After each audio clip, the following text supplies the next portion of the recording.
Meus amigos, eu quero neste programa de rádio e televisão divulgar uma carta recebida do pastor Joaquim de Paula Rosa sobre o nosso Congresso de Despertamento Espiritual e peço ao companheiro pastor Benoni para ler isto.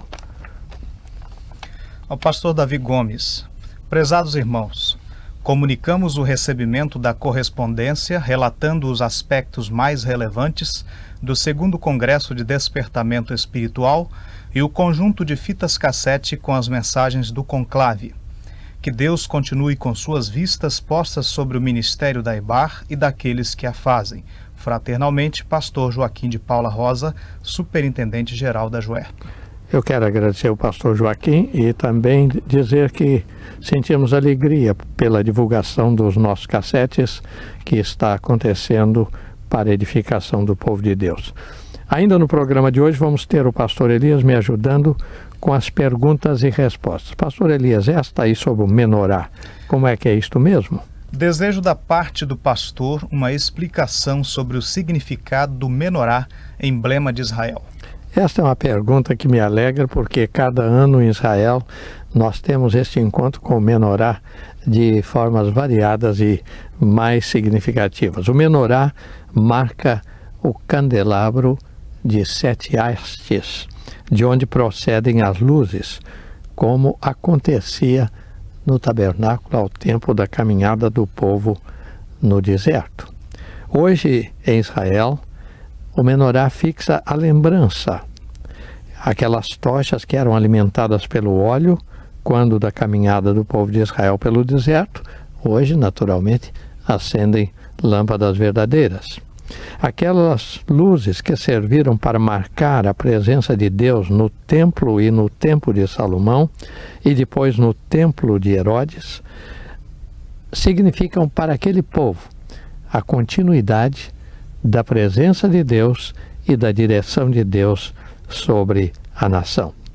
Desde 1948 que Israel vai disseminando mais e mais o seu símbolo nacional.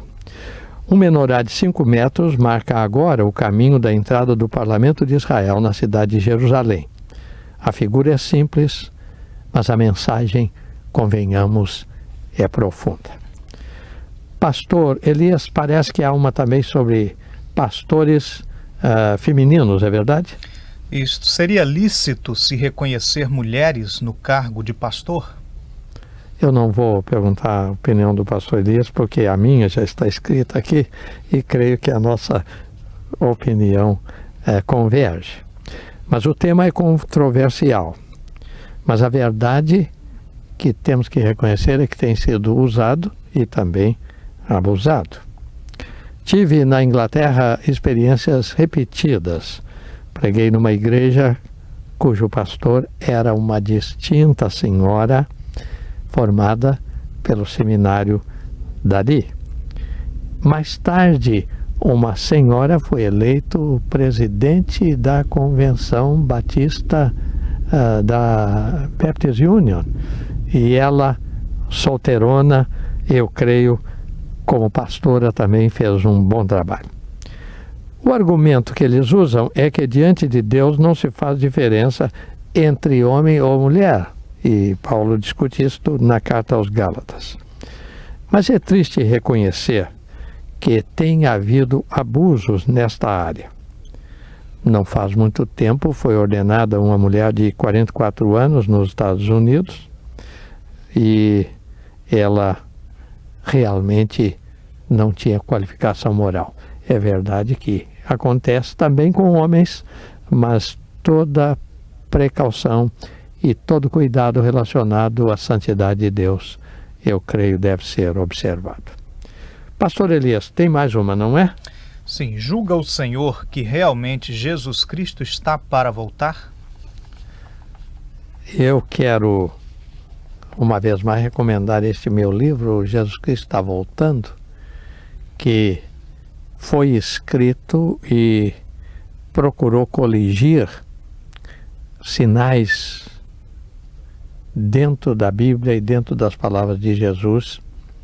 E depois, com o desaparecimento do chamado comunismo, Então alguns disseram que o meu livro estava, de certa maneira, fora de órbita, mas eu sinceramente creio que nunca esteve em maior órbita.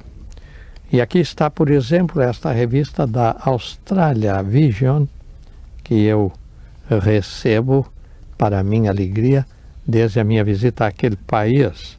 E a ênfase agora também é a segunda vinda de Jesus. Na Austrália, outro continente, outra cultura, e eu que estive lá, que viajei o país todo, posso testificar.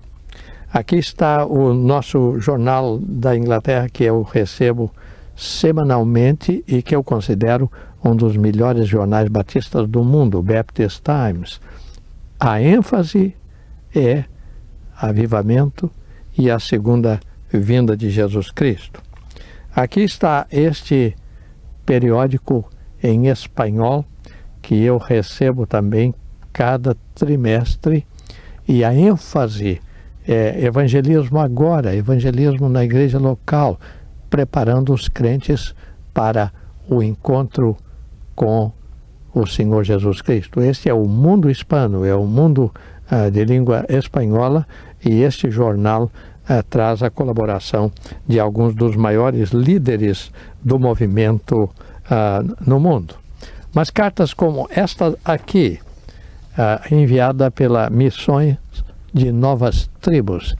Eu conheço essa missão porque, pela misericórdia de Deus, iniciei trabalho em tribos indígenas, muitas, e esta revista da missão Novas Tribos, ela vai mais e mais ampliando o leque. Há um plano de se anunciar com o Evangelho todas as tribos do mundo que tenham mais de 500 pessoas, 500 ou mais, até o ano 2000. E há um empenho em se unir para esta santa realização.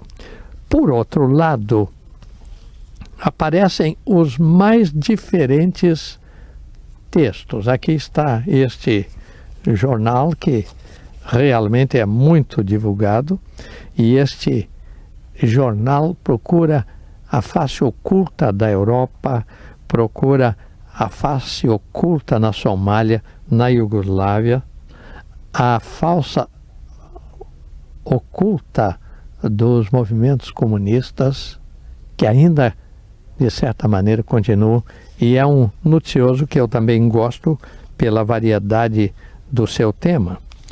Aqui, por exemplo, está uma das comunicações de emissoras, e nós recebemos de toda parte emissoras que estão interessadas em divulgar mais e mais esta mensagem do retorno do Senhor.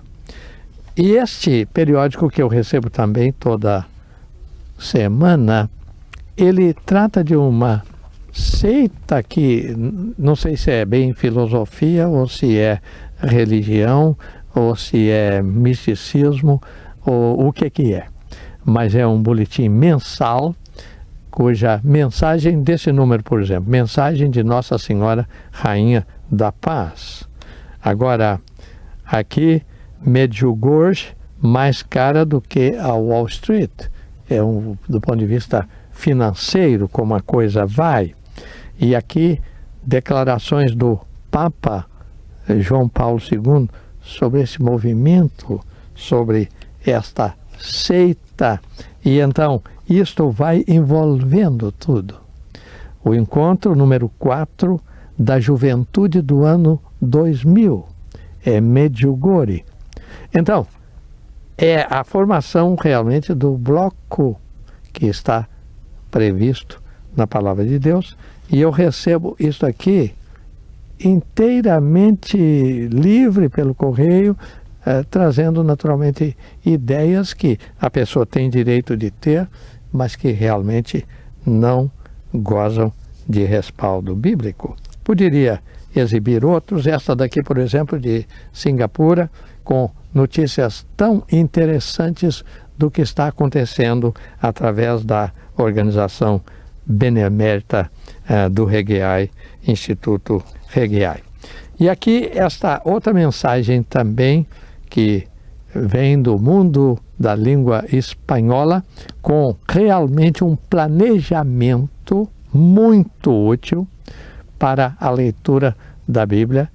O que está acontecendo no Brasil está acontecendo em toda parte. Eu creio que há uma movimentação em todas as áreas do pensamento, do sentimento, há uma movimentação global de entidades, e isto eu acredito que procede de Deus. Portanto, pastor Elias, quando diz aqui, julga o Senhor que realmente Jesus Cristo está para voltar, eu quero crer que nós estamos concordando que os sinais mostram e os sinais exibem isto. Mas eu quero pedir ao pastor Elias fazer o favor de ler para mim este texto aqui de Daniel, capítulo 12, porque eu acho, irmãos e amigos e consulentes, que este texto de Daniel, capítulo 12, falando sobre o desenvolvimento da ciência, falando sobre as conquistas da ciência, enquanto esse programa está sendo preparado, está uma nave lá no espaço fazendo maravilhas. E eu quero que o pastor Elias leia para mim, por favor, no capítulo 12 do livro de Daniel, os versos de 1 a 3 e depois o 12 e o 13, por favor. Vamos ouvir a palavra de Deus. E naquele tempo se levantará Miguel, o grande príncipe, que se levanta pelos filhos do teu povo, e haverá um tempo de angústia, qual nunca houve, desde que houve nação até aquele tempo. Mas naquele tempo livrar-se-á o teu povo, todo aquele que se achar escrito no livro. E muitos dos que dormem no pó da terra ressuscitarão, uns para a vida eterna, e outros para vergonha e desprezo eterno. Os entendidos, pois, resplandecerão como o resplendor do firmamento, e os que a muitos ensinam a justiça refulgirão como as estrelas sempre e eternamente. Bem-aventurado o que espera e chega até 1335 dias. Tu, porém, vai até ao fim, porque repousarás e estarás na tua sorte no fim dos dias. Que maravilha! Bem-aventurado aquele que espera. Aquele que espera a vinda do Senhor e que se prepara para este maravilhoso encontro. Continue escrevendo, continue perguntando por quê. O meu prazer é ajudar. E neste meu livro, A Bíblia Responde, que está tendo uma saída muito boa, muito agradável, eu procuro tratar de cerca de 300 assuntos no campo daqueles que têm dúvidas em relação à Palavra de Deus. Muito obrigado. Nós estaremos juntos dentro de mais alguns dias com outras perguntas e com outras alegres respostas. Amém.